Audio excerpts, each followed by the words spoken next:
What if I told you that your grammar is actually pretty good, but people still feel uncomfortable talking to you? What if the real reason your conversations feel weird and awkward has nothing to do with your English level at all? And here's the part that might surprise you. Native speakers don't even notice your grammar mistakes, but they immediately feel it when something is just off, when the conversation feels strange, when something doesn't quite fit.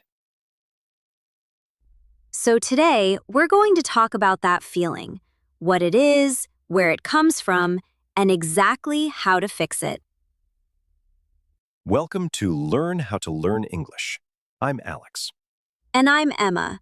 And today, we are going deep into something that almost nobody talks about in English class. And honestly, it might change the way you think about your English forever. Okay, before we start, Emma, can I tell the story? Can I please tell the story? Oh no, which one? The coffee shop one. Oh no, Alex, not the coffee shop one. I have to. It's too good. It's too perfect for today's topic. Fine, go ahead. Okay, so this is about a year ago. I'm at my favorite coffee shop, right? And there's this guy sitting next to me. Very friendly, clearly a non-native English speaker, super confident, great grammar. And he turns to the barista and says, completely seriously, I would like to receive my beverage now. Oh no. I would like to receive my beverage now. And the barista just froze, like she didn't know what to do. Because grammatically, perfect, 100% correct. But it sounded like he was ordering a coffee from a government office. And that's exactly it. That's the whole topic of today's episode in one sentence. I would like to receive my beverage now. I think about that sentence a lot, honestly. As you should. The barista said, sorry? And I just watched this man repeat it perfectly again. I would like to receive my beverage now. And I wanted to say, buddy, just say, can I get my coffee? 3 words, that's all. Can I get my coffee? 3 words versus 8 words. And which one sounds more natural? The 3 words, every time. And that's the thing. Natural English is often simpler, not more complicated. So let's talk about why this happens. Why do English learners sometimes sound a little too formal, too stiff, too textbooky? Because that's how most people learn English, from textbooks. And textbooks teach you correct English. But correct English and natural English are not always the same thing. Right. So your brain is full of perfect sentences, beautiful grammar, and then you try to use those sentences in real life, and people look at you a little funny. And it's not because your English is bad. It's actually because your English is too good, too formal for the situation. Hold on.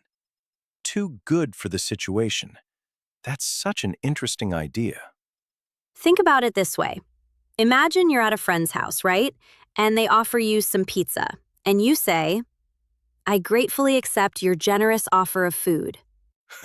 What? Versus just saying, yes, please, I'm starving. I gratefully accept your generous offer of food. I'm going to use that at Thanksgiving. Please don't. But see, that's the point. In real conversations, people don't talk like legal documents. They talk like humans. Exactly. And there's a huge difference between those two things. So here's what we're going to do today. We're going to go through real situations, real everyday moments, and show you what sounds awkward and then what sounds natural. And we'll explain why. Starting with something super common, meeting someone new. Okay, so imagine this. You're at a party. Well, not a crazy party, like a friend's birthday dinner. And someone sits next to you, and you want to start a conversation. The awkward version. Alex, you want to go first? Sure. So I'm going to be the English learner. Ready? Good evening. I have not had the pleasure of making your acquaintance before.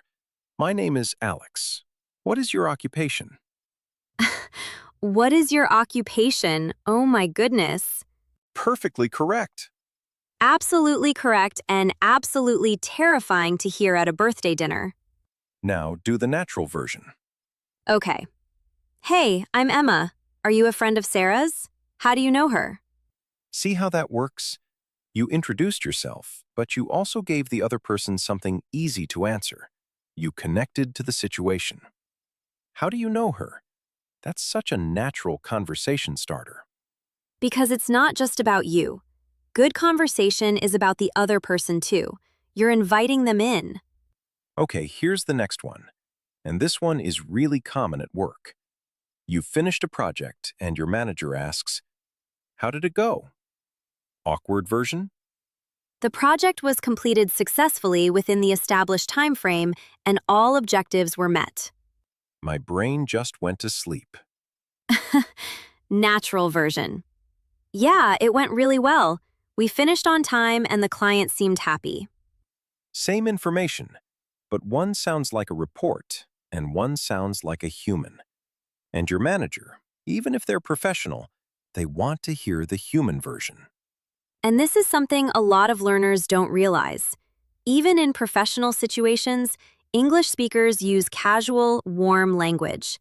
It doesn't mean you're being disrespectful, it means you're being real. Here's a big one. And you know what's funny? This one trips up even advanced learners. Someone asks you, "How are you?" Oh, the classic. Awkward version. "I am doing well, thank you for asking. And yourself?" Which is technically correct, but it sounds like a robot who just learned politeness. Right? And the natural version is literally just, "Pretty good. Busy week. You?" Pretty good. Busy week. You? See how that's so much more alive? You gave a little detail. Busy week. Now the other person can ask about that. You opened a door for them. You gave them a hook. And that's actually a big secret. Natural conversation is full of little hooks, little details that invite the other person to keep talking. Okay, we have to talk about something huge here. Something that I think is maybe the #1 reason conversations feel awkward for English learners. Hit me. Literal translation. Oh, yes. So many learners, totally understandably, translate from their language into English in their head. And sometimes it works perfectly, but sometimes it really doesn't. Give me an example. Okay, in many languages, when something bad happens to someone, a very polite, caring thing to say is something like, "I feel your pain deeply in my heart," to a coworker who just told you their Wi-Fi isn't working. They're going to be a little concerned. They might think something much more serious is happening. In English, you just say, "Oh no, that's so annoying." Or, "Ugh, that's the worst." Short, casual, matches the level of the situation. And that's a really important idea, matching the level. Every situation has a level, and your language should match that level. A broken Wi-Fi gets, "That's so annoying." A friend's wedding gets, "I'm so happy for you." A friend losing a job gets, "Oh wow, I'm really sorry. Are you okay?" See the difference? The words get bigger as the situation gets bigger. Okay, challenge time. I love this part. Ooh, okay. So I'm going to describe a situation, and I want our listeners to actually pause the video or the podcast and think about what they would say. Ready? Ready. You're at a coffee shop. You ordered a sandwich. The waiter brings you the wrong one. It's not a big deal. What do you say? Pause it. Actually think about it. What would you say? Hmm. Okay, welcome back. So, what did you come up with? The awkward version, and this is what a lot of learners default to, is something like, "Excuse me, I believe there has been an error. This is not the item that I requested." Correct. but stilted. The natural version? Something like, "Hey, sorry, I think I got the wrong one. I had the chicken sandwich." See the difference? First, hey, so casual, so warm. Then, sorry. You didn't do anything wrong, but saying sorry here actually means I don't want to cause trouble. It softens it. And "I think I got the wrong one." The question mark at the end. That little upward tone. It's not aggressive. It's not demanding. It's almost like you're checking together. In English, going up at the end can make something sound less like an accusation and more like a gentle question. Tone is everything. Honestly, tone might be more important than the actual words. Okay, let's do a few more role plays. Fast ones. Because I feel like examples are the best way to get this. Let's do it. Okay, turning down an invitation. Your friend invites you to a party. You don't want to go. Awkward version? "I am unable to attend due to prior commitments." Prior commitments. What are you, a calendar? Natural version. "Aw, I wish I could. I've got stuff going on that night. Next time, though, for sure." See what you did? Oh, I wish I could. Shows you care. I've got stuff going on. Vague, but that's okay. It's normal. Next time, though, for sure. You're keeping the friendship warm. You're not just saying no. You're saying no and maintaining the relationship. That's social English, and it's something textbooks almost never teach. Another one. You're in a meeting. Someone says an idea you actually disagree with. What do you say? Awkward version. "That idea is incorrect. My suggestion would be superior." Oh, wow. That's going to go well. Natural version. "Oh, that's interesting. I wonder, though, what if we tried it this way instead? It might solve the timing issue." Oh, that's interesting. You acknowledge them. You didn't attack. Then, I wonder though, you're not saying they're wrong, you're suggesting. Then you gave a reason. It might solve the timing issue. Now it's not about who's right, it's about the goal. Native speakers say, "I wonder if," or "what if we tried," all the time when they disagree. It's disagreement wrapped in curiosity. I love that. Disagreement wrapped in curiosity. Okay, here's a big one. Someone asks your opinion on something sensitive, like their new haircut, and you don't love it. Oh, the classic impossible situation. Awkward version. "It is not my preferred style for you." Brutal. Technically polite, but so brutal. Natural version. "Oh, wow, you went for it. It looks really bold. Are you happy with it?" See what happened there? You went for it. Acknowledges the change.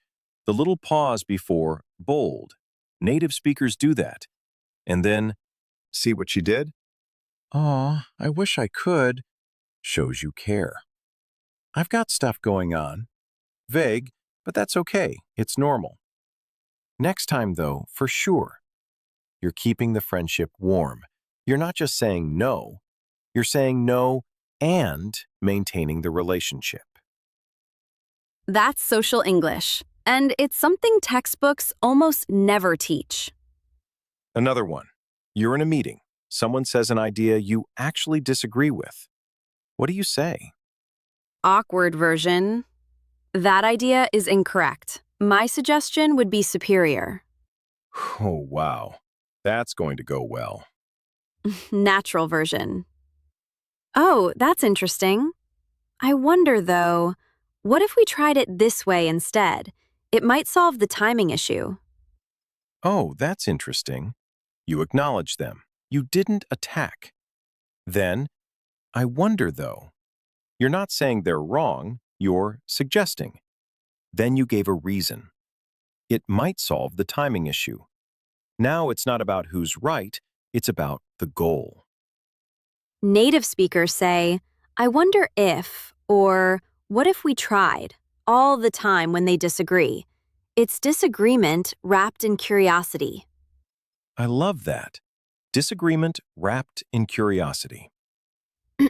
Okay, here's a big one. Someone asks your opinion on something sensitive, like their new haircut, and you don't love it. Oh, the classic impossible situation. Awkward version. It is not my preferred style for you. Brutal.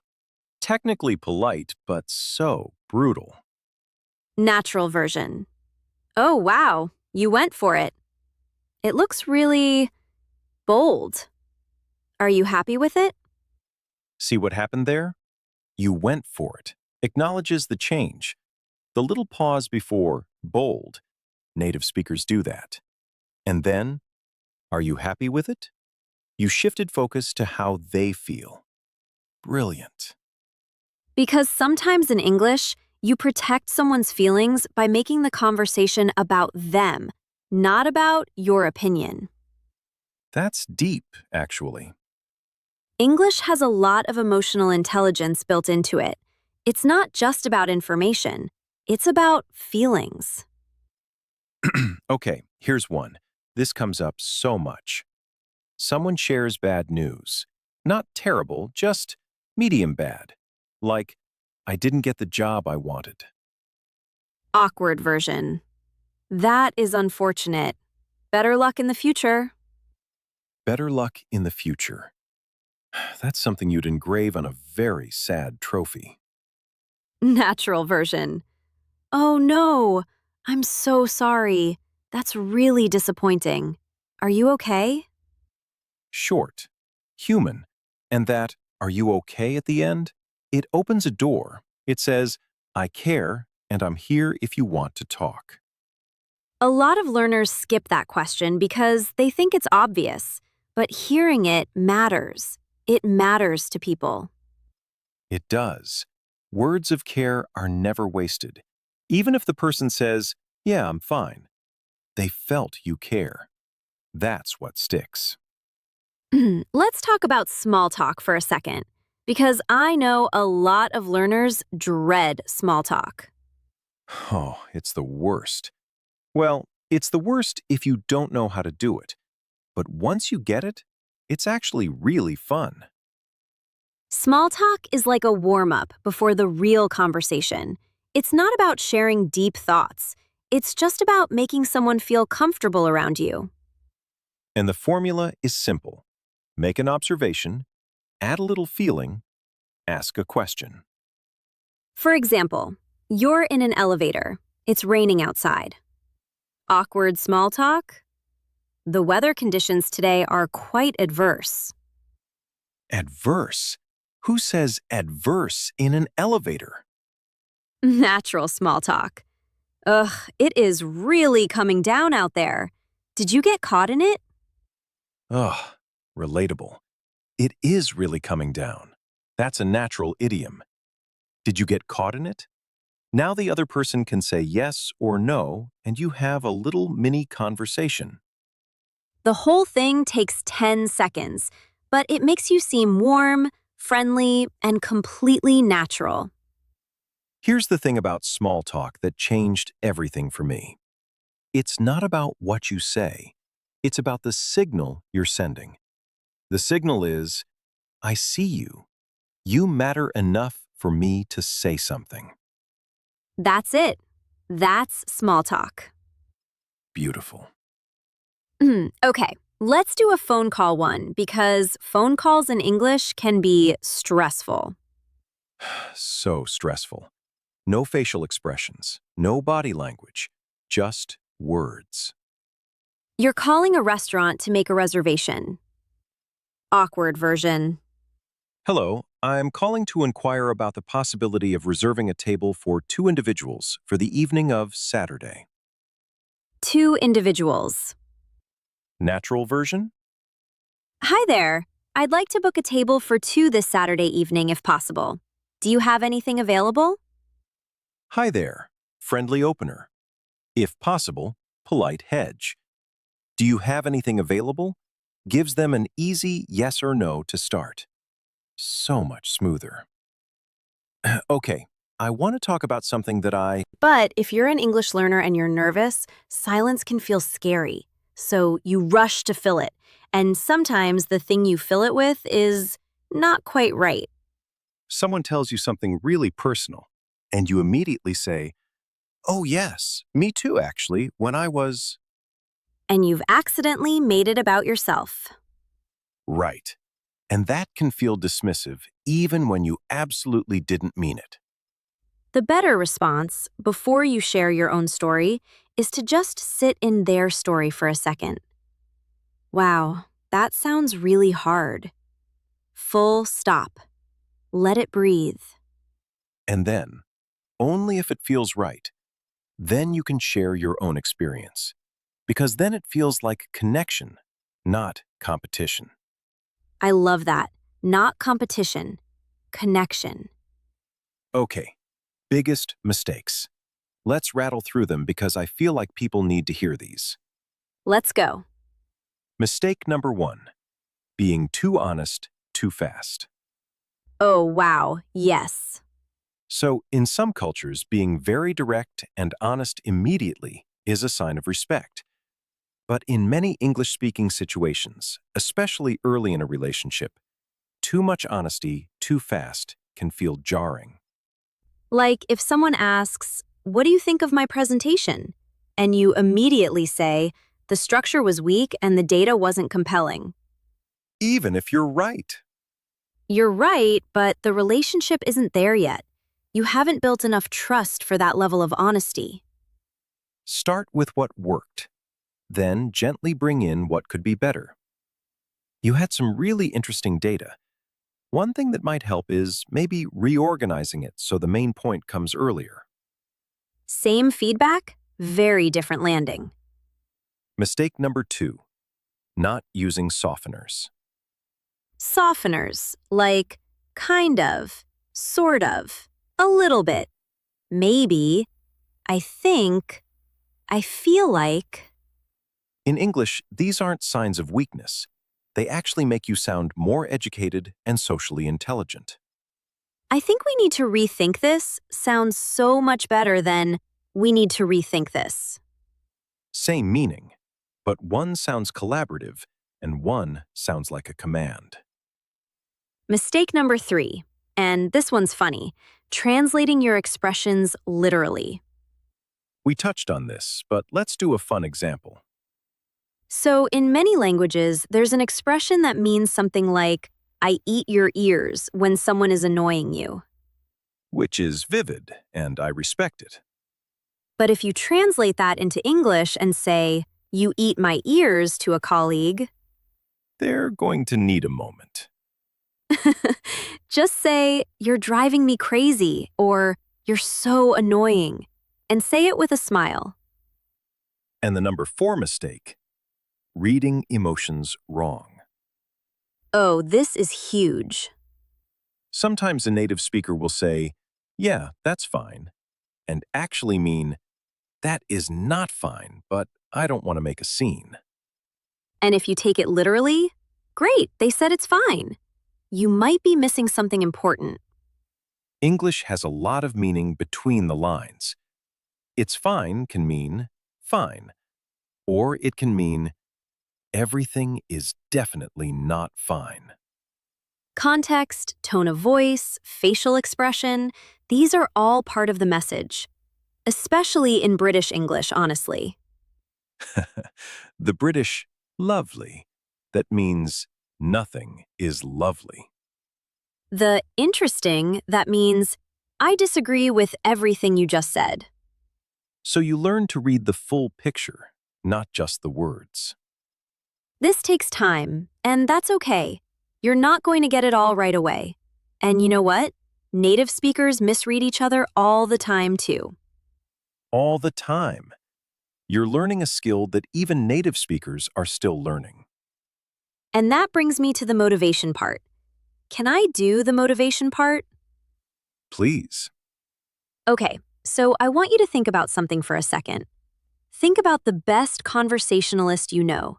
Someone who just makes everyone feel good, who's warm, funny, easy to talk to.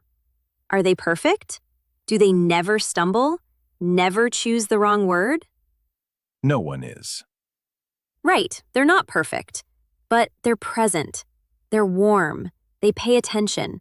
They make you feel like you matter. And that is exactly what natural English does. It doesn't have to be perfect. It has to be human. And the beautiful thing is, the more you practice sounding natural, the more natural it actually becomes. It's like riding a bike.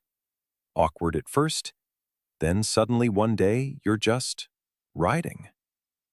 And you're not thinking about the grammar anymore. You're just talking. You're just talking. That's the goal. Not perfection, connection. Right.